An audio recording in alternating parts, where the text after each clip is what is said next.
Welcome to Journaling with Nature, the podcast for those who want to turn curiosity into wonder, a pencil sketch into a rabbit hole of discovery, a moment of stillness into a life full of joy.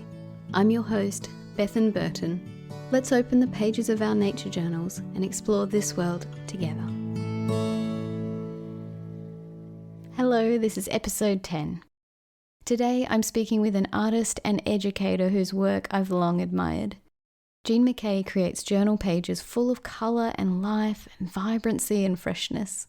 Through paying gentle attention, she's able to highlight the beauty of the simple everyday things we may take for granted, like flowering weeds on the roadside. Let's find out more about Jean and her nature journaling practice.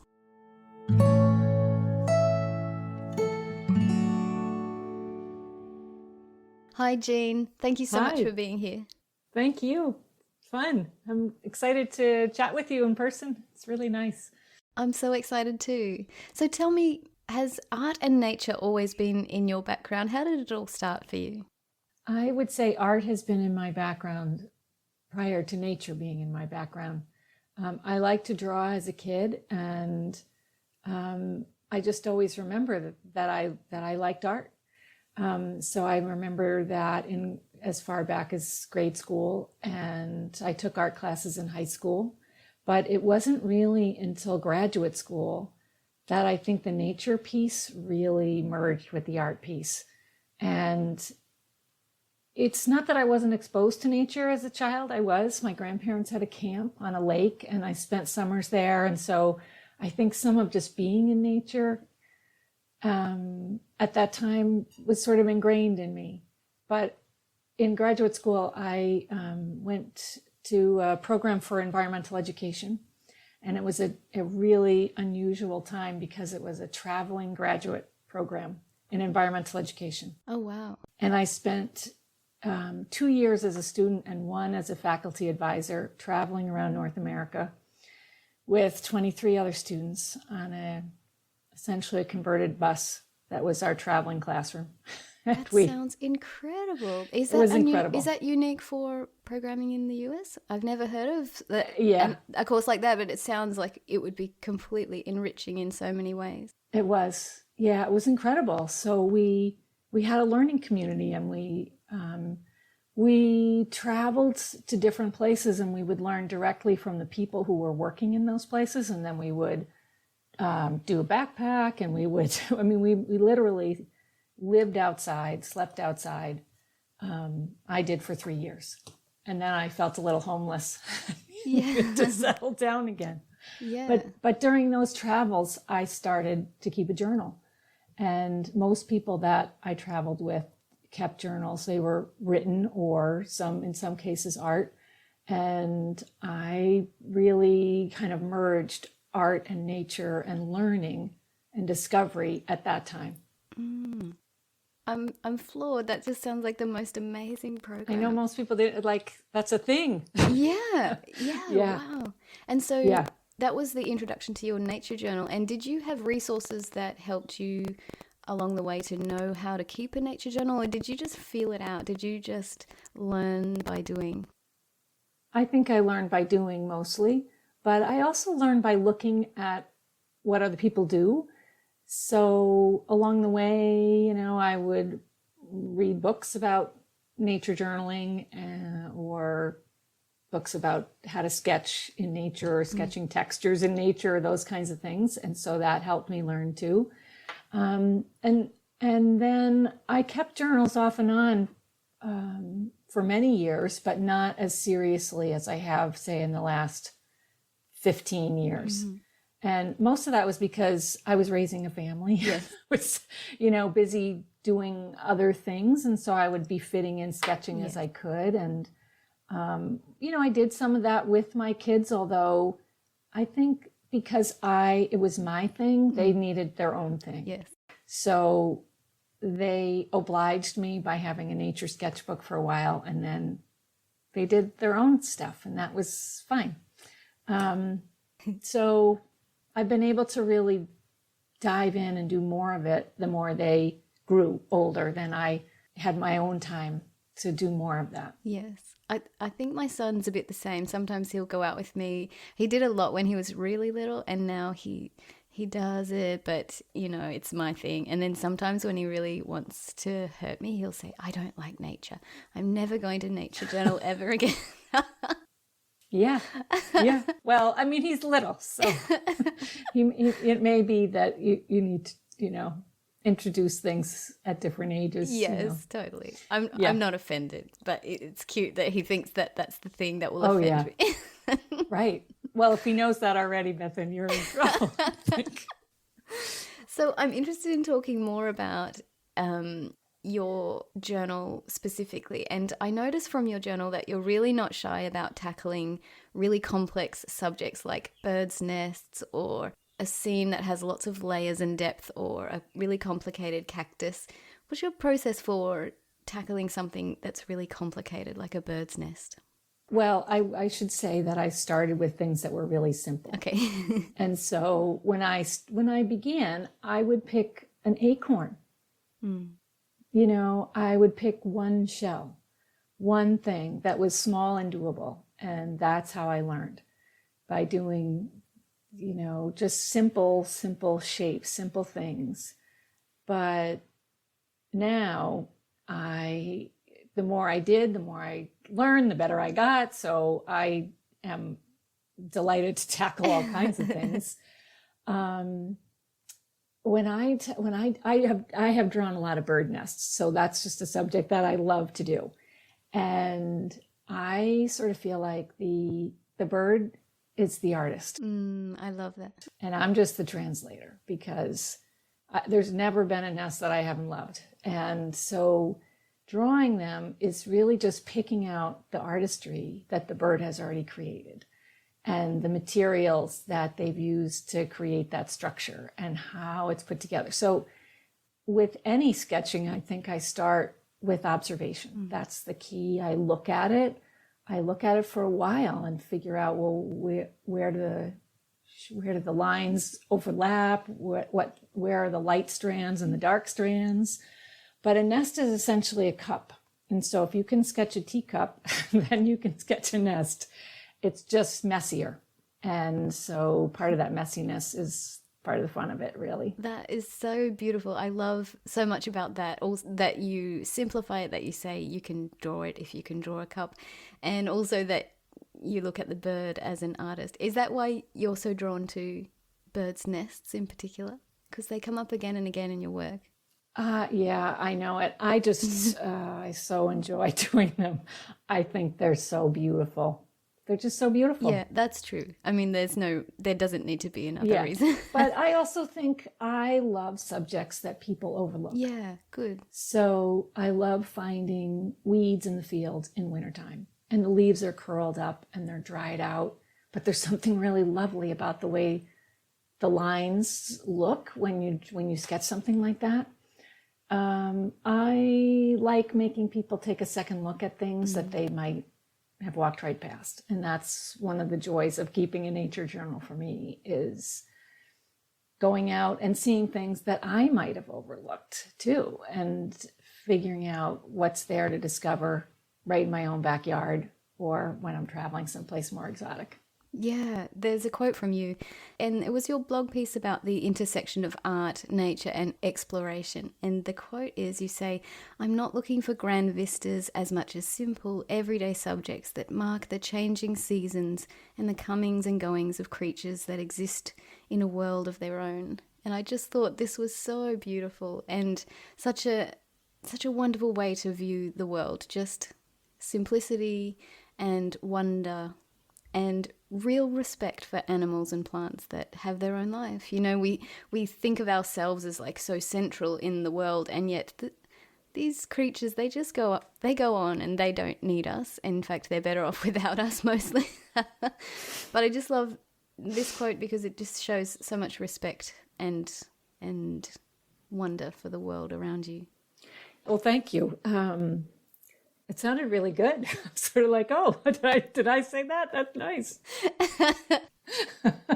I have been thinking about this sort of, I mean, I think this people-centric view of the world is, of course, it's so pervasive, but it's also, when we study nature, we study animals from the perspective of our own, like we bring our own view of how life works to that. But I'm not sure that that's necessarily right or always relevant. So thinking about that wildlife has their own world, their own perceptions, their own way of looking at things and living in the world is kind of nice. Yeah, it's beautiful. I've seen photos of you leaning over a tide pool, balancing your sketchbook, and I just love this. And now that I know your history of like being on a bus doing your nature journal for years, I can just these photos, they make beautiful sense to me now. And I'm wondering about your process, how you go about building a journal page. Is it mostly in the field? Do you do some sketching in the field and take it back to your studio? What's the balance between studio work and field work, and how do you go about building a nature journal page? I love to start in the field. I mean, I otherwise, why would you do it, right? It's that you're out and you're seeing things. So my basic tools are a sketchbook and a pen. And that's the easiest and most simple tools to have with me in the field. And I can bring those, whether it's 80 degrees outside or it's 10 degrees outside, which I don't love doing. But in the last few years, I've thought, I need to go out in the winter. I can't just sketch inside. I need to figure out a way that I can at least start outside, even if it's really cold. So that's how I do it. And I will sometimes paint in the field, and sometimes I paint back at home, and I'll make notes on the page about color or light or some other things. I mean, I have to say, I do think it's hard. Yes. Linear painting is challenging. Just this weekend, I was sketching outside and I was painting. I was alongside a trail, and I just knocked my paint box on the ground. And all the pans just went they just all came out. So I realized they aren't really held in there as well as I thought they were. And I thought, God, I hate sketching outside. But then, 2 minutes later, it was back together. And I thought, I love sketching outside because it's, the experience is infused into the sketch. And that's what you see, right? When you see a nature journal and you feel that person's experience outside in nature is right there on the page. And you can tell the difference of when it's not done that way and when it is done that way. There's just a freshness to it. That is what I really love seeing on the page. I love having that experience. Freshness is a really interesting word, because I actually wrote that down in association with your pages, and your pages have this beautiful freshness and freedom to them. You've got really clean, bright colors, a real looseness, and at the same time, all of your pages seem completely perfectly rendered.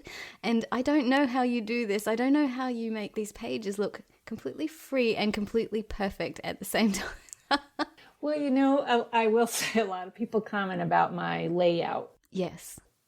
And they ask me about that a lot of, do I plan a page in advance? And I would say no. I almost never plan a page. That's interesting. Because part of being outside and doing nature journaling is that you have no idea what your page is going to be when you go out. You just go out with the sketchbook and a blank page and you don't know what you're going to find. That's what's so fun, right? Is that sense of discovery. Is it going to be a flower? Is it going to be a mushroom? Am I going to see a bird? I have no idea what I'm going to find. So I can't plan. But that said, I do have kind of a basic design principles in my head that I use when I approach the page. So I know that I use a sketchbook that has what I'd call the gutter, the center line. I open it up and I'm working across a 2-page spread. So I know that I don't want to put something really important in that center line. So right away, before I put a marking on the page, I know I've got to stay out of there. I want to cross the gutter because I want those pages to connect. but I don't want to put the eye of the bird in the middle of the page. Interesting. I don't want my subject to be there. So I think that's where some of my art background comes in, that I have a good sense of that, of the design principles. I work full time in a non-art job, and I work with the National Park Service in New York, and sometimes I get to work on interpretive signs. You always see that in national parks, and there's a design background to those things. Or I do a lot of publications, so there's a lot of design when you do a publication about what's the most important thing, what are you trying to convey, how do you do that in a way that you just don't have a mishmash of graphics and fonts and all these little things. Like, how do you direct the reader to know what's most important? So when I'm doing a journal page, I think some of those things that I do with publications or with interpretive signs, it kind of comes through because it's just how I think about things and see it. I just have that as part of my experience, and that helps too. Yeah, so interesting. One other thing that just comes through beautifully in your work is your lettering. Your hand lettering is just absolutely exquisite. Did you just come to that naturally, or did you deliberately study hand lettering to gain these skills? Both. I am one of 7 children. Oh, wow. And so growing up, we never bought holiday cards or birthday cards or anything. We always had to make our own because there was just a lot of us, and there was a lot of holidays and stuff. And my mother wasn't going to, have us buy cards. That was just a frivolous expense. So I remember, in 4th or 5th grade, we would get holiday cards in the mail, and I would see Merry Christmas and have this beautiful flair to the hand, to the writing. And I thought, geez, I want to do that. I want to make my card look like that. So I would practice and try to make my letters look nice. And then I'd say, maybe in 8th grade, somebody gave me a basic calligraphy nib in a book of how to do it. And so I studied that.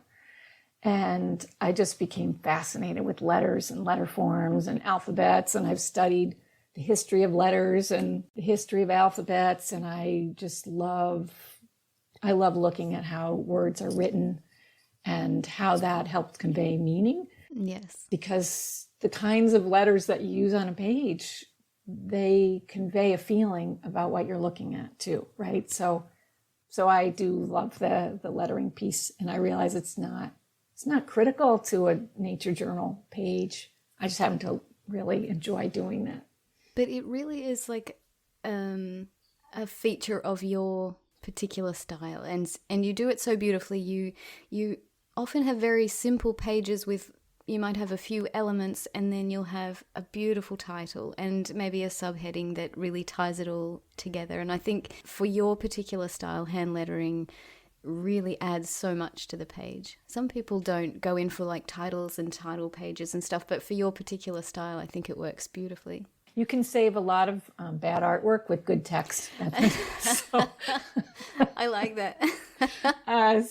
Sometimes if there's a big title, just look at the piece a little more closely. You'll be like, that is actually kind of slobby.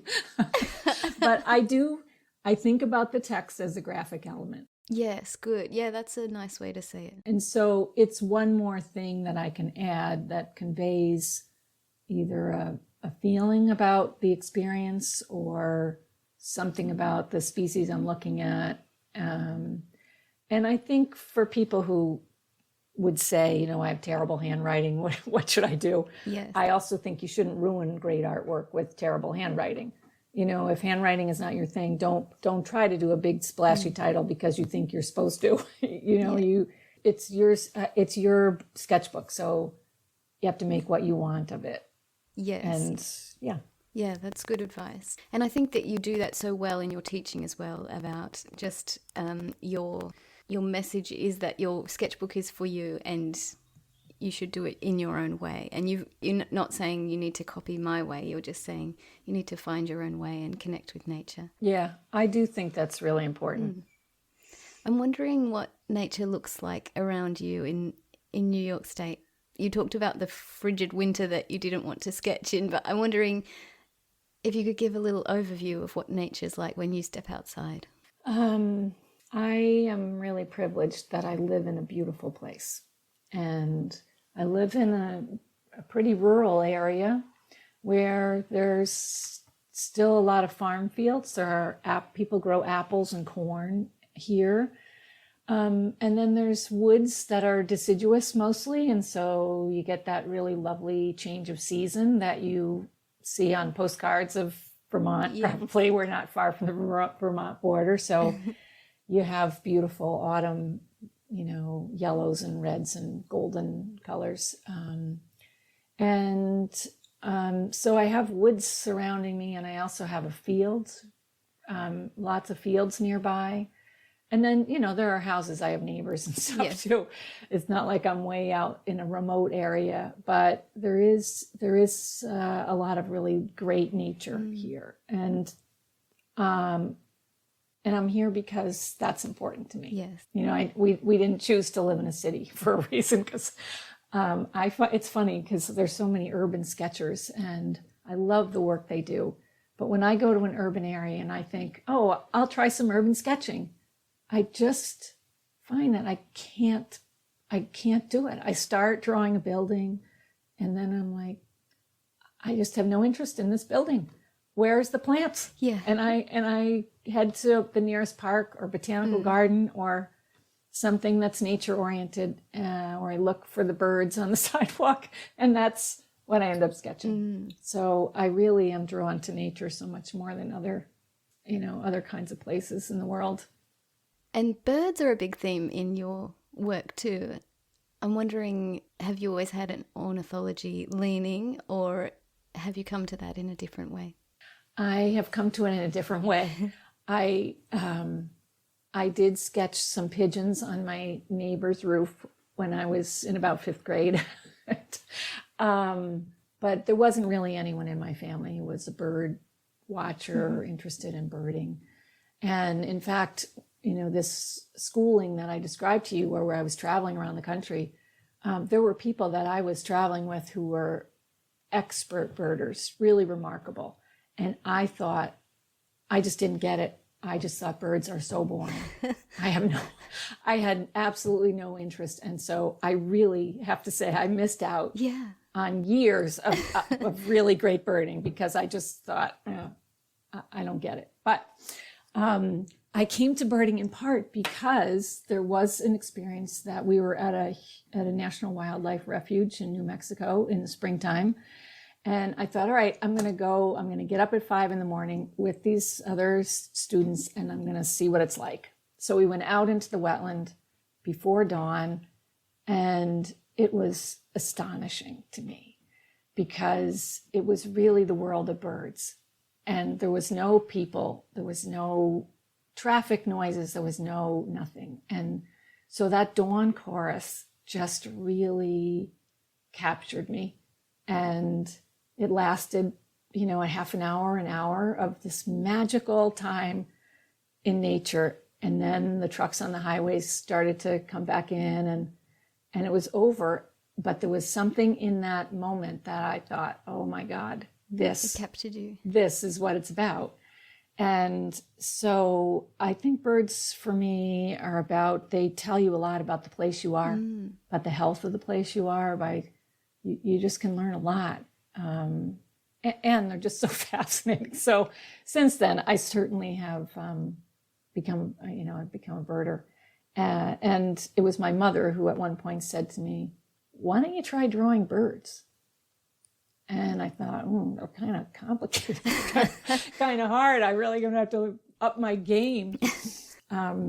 But I did. I just drew a lot of birds.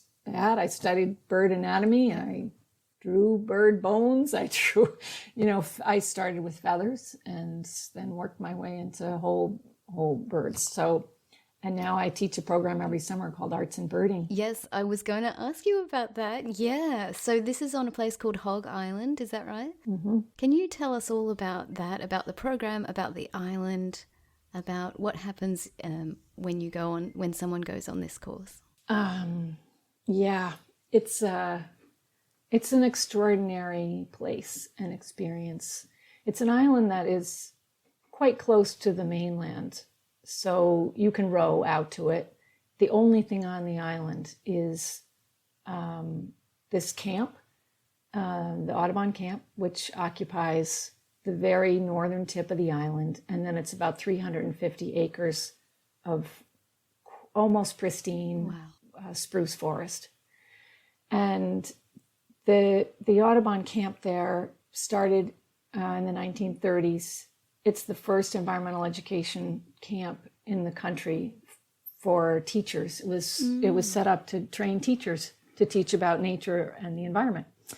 And so it has this long history of having some of the most incredible teachers there. Roger Torrey Peterson was there. Rachel Carson has been there. Some of the best birders in the country are there today. It's where the Atlantic puffins have been restored to the Maine coast by researchers who work out of Hog Island. So it has this incredible birding history and an incredible history of training teachers. And so I actually got my start there as I went as a camper for 2 years. I did a class called Nature Journaling, Nature Art and Journaling or something. And I thought, wow, I'm going to go and spend a week on the Maine coast and read about Thoreau. How great is that? And I've been going back ever since. So I was the director of the family camp there for about 6 years, and then had a hiatus for a couple of years, and then went back and did arts and birding. And so when someone goes to participate in arts and birding, what do you lead them through? What will they experience? Well, they'll have a week in an exceptionally beautiful wild place. So that's pretty special. That's pretty special. We I would say form a learning group of artists who are coming together because they are giving themselves the gift of a week to immerse themselves in their arts and to grow their skills. So we do a variety of skill-based exercises, and then we do a lot of field. I mean, almost everything is outside unless it's pouring rain. And then we hike, we explore tide pools, we go on boat trips, we go out and see the puffins on the outer islands where they're nesting. So you're really immersed in this place, in this really special place. And I think people walk away often feeling profoundly moved and sometimes changed because it's so inspiring there. Oh, I want to go. Yeah, you do. You do. I do too. And unfortunately this year, the camp did not open because it draws people from, widely around the country, certainly. But I've had people from Italy in my group and elsewhere, which is just great. But we just couldn't do that. It's a small space. And so we're hopeful that next summer we'll be able to be back up and going again. Yeah. So how has COVID and the whole business changed the way you nature journal and the way you live? Has it changed a lot for you? I guess it has, obviously, with the camp, but in other ways? Yeah, I think in some ways, and I'm curious how this might have been for you too, but I'm certainly home more because I've been working from home. So I think throughout the spring, I saw things emerge on my own property that I would have missed had I been in my office. Yes. I watched a lot of birds come and go in our feeder. I, could walk out the door without a commute and just be outside as soon as my work day was over, or I could poke around. And so I think it's given me more sketch time and more focus in a single place. And I kind of hope it's done that for other people too. that we miss, for sure, we miss going places, we miss the travel, we miss the thrill of going to new places. But the focus of really seeing what's close to home, I think has been kind of a nice gift. Yes, I agree. A difficult year. Yes, yes. And I think that more people are coming to nature and nature journaling at this time because it's been such a stressful time for a lot of people, and a lot of people are tied to one place in a way that they weren't before. And I think, right, yeah, people need something to nourish themselves, and nature can do that. And I have seen, I don't know if you've seen that too, but I feel like the nature journaling community is just exploding at the moment. Yeah, I think people, even if you're not a nature journaler, we've seen, park attendance is way up.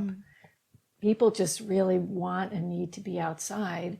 And I think we've spent so much time in Zoom meetings and online things that you need a counterbalance to stay healthy. And I think nature has given us, well, I want to also say, I think it's given us more than that, because nature is this enduring thing. Nature is enduring. It's always there. It's always going to be there in one way or another. It's like going to the ocean. The tides come in, they go out again, and you feel this sense of something that's so much greater than yourself. Absolutely. And something that is going to, that's about surviving. It's about change. And I think that's a rock that we need when the world feels like it's kind of turned upside down, and that normal is just not normal anymore. So I think nature is helping to ground people in a way that we really need right now. Yeah. And if more people are taking note and nature journaling as a result of that, I think all the better. Yeah, I really agree. And people come to nature journaling for all different reasons, and some people do it for scientific reasons, and some people do it for to take notice of their garden. And I'm wondering for you, is it a head activity or is a heart activity? Do you nature journal from the head or from the heart? I think it's both. Yeah. I think it's both. I love learning. So when I'm out, if that's a head activity, I think maybe that goes in that camp where I love finding things and then looking it up and discovering a whole new world that I didn't know existed. I think that's so exciting. But I don't think that's all there is, because I think that's why in my nature journals anyway, I love finding a quote or a poem, because I think that's another way of understanding nature, that it isn't all science. It isn't just notes about this species and what it does and where it lives. And I like those kinds of field notes sorts of pages, but I don't think that's all. It's maybe not enough for me. I think there's other ways of understanding. So I love seeing, well, what do the poets have to say about skunk cabbage? What do scientists have to say about this plant? Who else has drawn this plant? I love finding those other connections. Do you feel connected to history through your nature journal, like discovering other people who have looked at the same species in a different way? Do you? Oh yeah. You look at old naturalists and that sort of thing.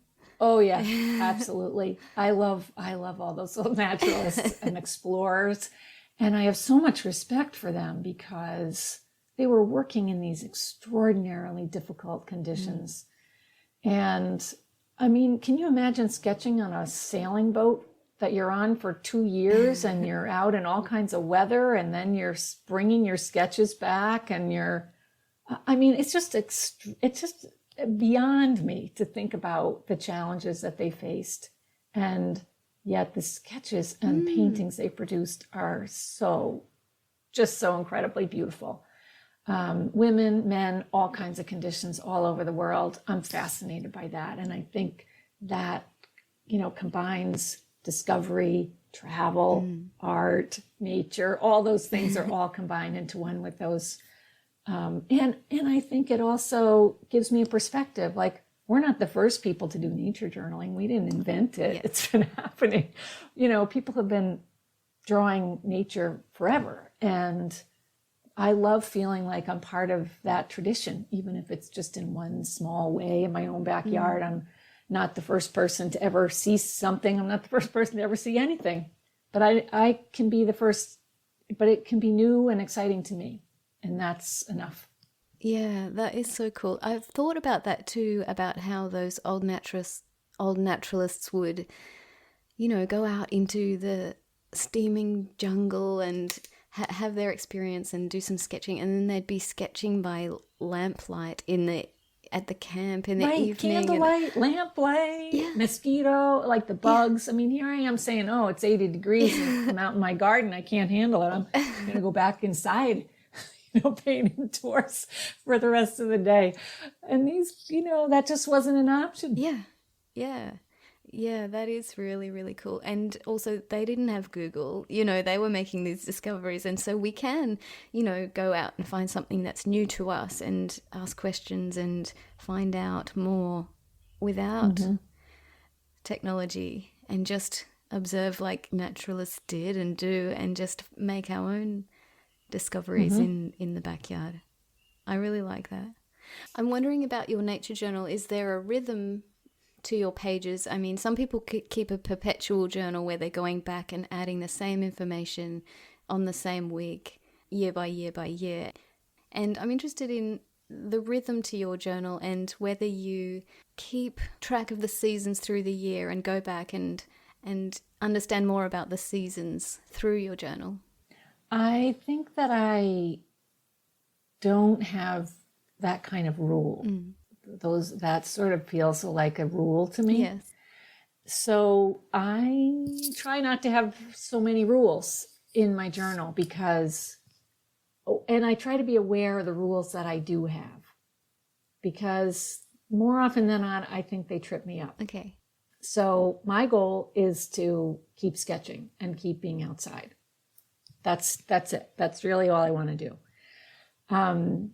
And if I say it has to be every day, it has to be these 5 things this week, it has to be this or that, then I think within about a month, I'm done. That's interesting. It doesn't work. Yeah. So my process is just to say sketching is important. I need to be outside. That's what keeps me healthy and keeps me happy and keeps me exploring, and having my hands in art is really important. So I just go out, and that's my base. That said, I'm out every week. So year after year, you see the same kinds of subjects showing up in my journals. And if you were to look back on them through the years, you would see a certain rhythm to what is in the journal. So it does follow the seasons, because that's what I'm Because you're out there drawing all the time. Yeah. And I think I'm drawn to the same subjects year after year, and I look for the same things year after year. So I look for skunk cabbage as the first plant that's going to bloom in the early spring. I look for the mushrooms that I'm hoping are going to pop up in my yard in late August. I'm noticing what birds are coming and going, who's nesting in the yard, who's not. So I'm watching for certain things for sure. And also just looking out for new things too. I love that. It sounds like you're really connected to your land, the place where you are, the seasons and the rhythms, just by being there for a while and having a sense of real openness and readiness to observe what pops up. Yeah, I think a lot of times too, if I feel like I don't have any inspiration, I just take my sketchbook, and you've seen some sketches where they're just along the roadside is the theme. And I just walk down the road and I look at what's out there today, what's blooming this month. And I sketch a plant, and then I move on and I walk a little further and I look for something else and I put that in, and then I go a little further. And so those along the roadside or in the field where, literally I might be in the field next to the house, or, I might go further and go on an actual nature trail or something. But those along the roadside things are fascinating to me because you really do see stuff that again, that's a place where you just pass by. You think, it's just a road. Yes. Right? Yes. But that's where the, roadside weeds or tangles of things, you just start to notice, I also am a runner. And so when I'm out running, I notice things. And then I think, I'm going to come back to this spot. Or when I'm running in the winter, I'm looking at where did the birds nest this year? Where do I see those nests along the road? And is there any that are accessible that I could go back and sketch? Or are they way too high in somebody else's yard and I can't do it? But that's so cool. Most people are listening to podcasts or something and you're thinking, what can I sketch while you're running? I'm listening to music too, but I am also thinking about what can I sketch. It gets me through a run. I love that so much.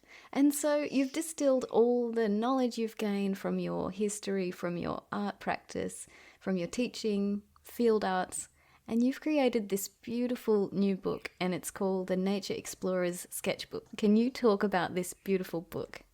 Yeah, thanks. It's actually coming out November 1st. Okay. And it's I met the woman who's head of the publishing company about a year ago, just by happenstance.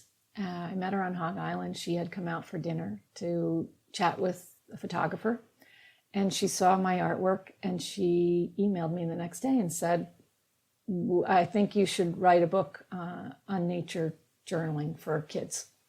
Are you interested? Will you meet with me? It's like, sure.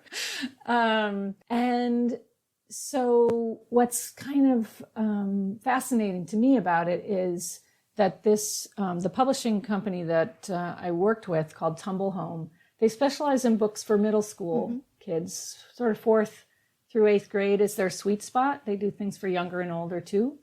And I love that age group, that sort of 4th through 8th grade. And I used to do a lot of after school programming with kids in that age group. So one of the things I really like about it is that I think kids at that age are discovering what they're capable of. Okay. They're no longer just little kids who are, and I love the 8 and under because there's a certain magic in the world still. But I think sort of 8 to 12 is an age where kids are really discovering more of the world, seeing things in different new ways. And as I said, kind of figuring out who they are, who they're going to be, what are they going to do, who their friends are going to be, and they are capable of so much. And so I love the idea of helping kids at that age see that they could be explorers, that they can discover the world through art, and that nature is really important. It's not just an extra. And I think especially now when there's a lot of environmental problems in the world. Absolutely. And these kids are the ones who are going to need to be part of the solution. So nature journaling isn't like going to solve climate change, but I also think neither is not knowing anything about nature. That if we don't really even know the names of the trees in our own yard, how do we think we're going to understand ecosystems and how they, how we fix things? So that's sort of a tangent, but I think there's this great opportunity to get kids excited about discovery and being outside and looking more carefully. And within that, to kind of infuse those qualities that explorers have long had, that you need to be a little tough. You have to have some perseverance. You can't expect you're going to get it beautifully right the first time, but you can turn the page and keep going.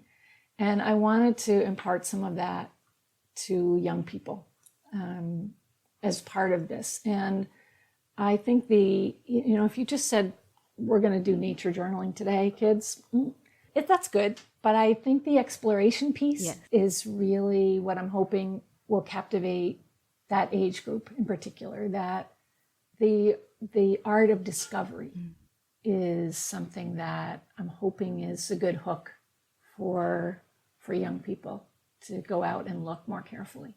Yeah, so if you just sit kids down and say, we're going to nature journal today, like you say, yeah, okay, but they might even come at it like, oh, this is schoolwork or this is a chore or something, but to come at it with that, we can be naturalists, we can be explorers, we can discover the most amazing things if we go outside. I love that, and I think your book is going to do that so well. You've got lots of pages where you've given an inspiration, and then there's places for them to actually draw right inside the book, which I think is great, because then they have like something to keep it all in one place, and to keep their discoveries that they can look back on, and it will be beautiful when all the pages are full.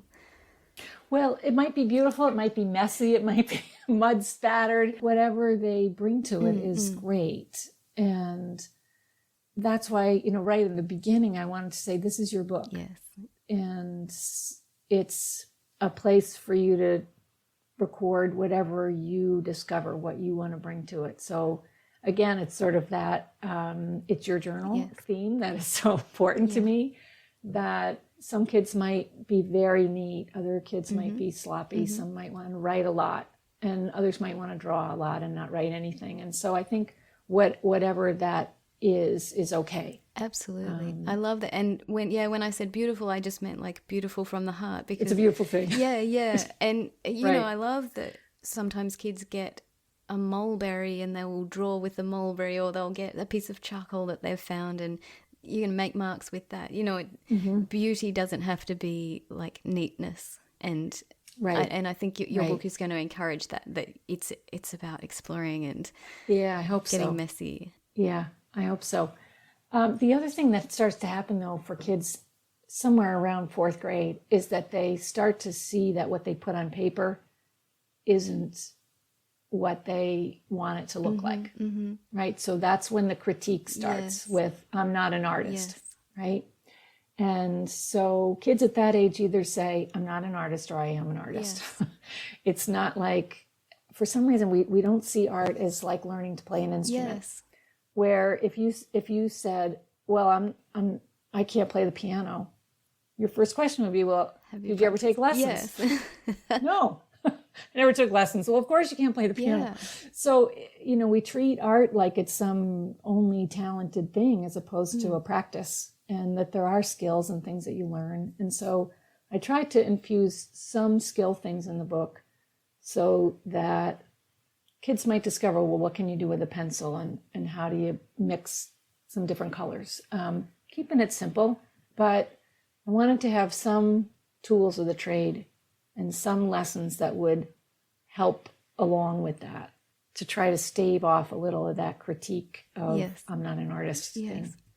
I love that you mentioned color, because that's one thing I noticed in the book, was that you do a little color exercise where they are matching colors. So this might be the color of this particular plant and the sky, and just swatching out the colors. And I think that activity is so beautiful, because you don't need to be an artist in air quotes, but you're making marks and connecting with your environment in a really deep way.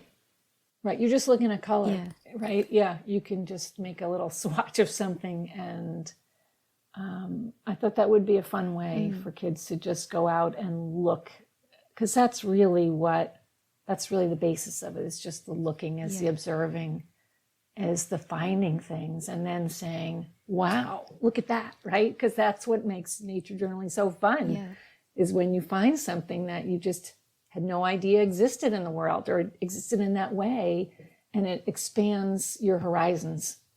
And I think that's what's so great about it. And I guess that's the thing I like so much, is it's like bringing me back to that marsh at 5 in the morning where suddenly the world was bigger and it was a different place than I thought it was. And that's what I think nature journaling can do over and over again, is remind you that the world is a big and fascinating and beautiful place. And it's just right there waiting for you to discover it. Yes, my goodness, Jean, thank you so much. Where are people going to be able to find the book, and where's the best place to find you online? So the book is available right now for pre-order, and people can find it on Amazon. They can find it at Tumble Home Books if they want to order there. And those are the two easiest places. Okay. They can find me online at Jean Mackay Art. And my blog is called Drawn In. And there's also information about the book there and links to where you can order it. And so how people come along for the journey. Fantastic. Thank you so much for talking to me today. It's been such a joy to hear about your background. Amazing, amazing conversation. Thank you so much, Jean. Thank you. Thank you.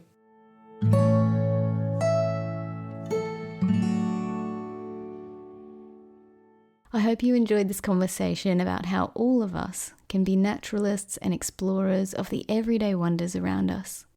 Follow the links in the show notes to order Jean's new book, The Nature Explorer's Sketchbook. See you next week.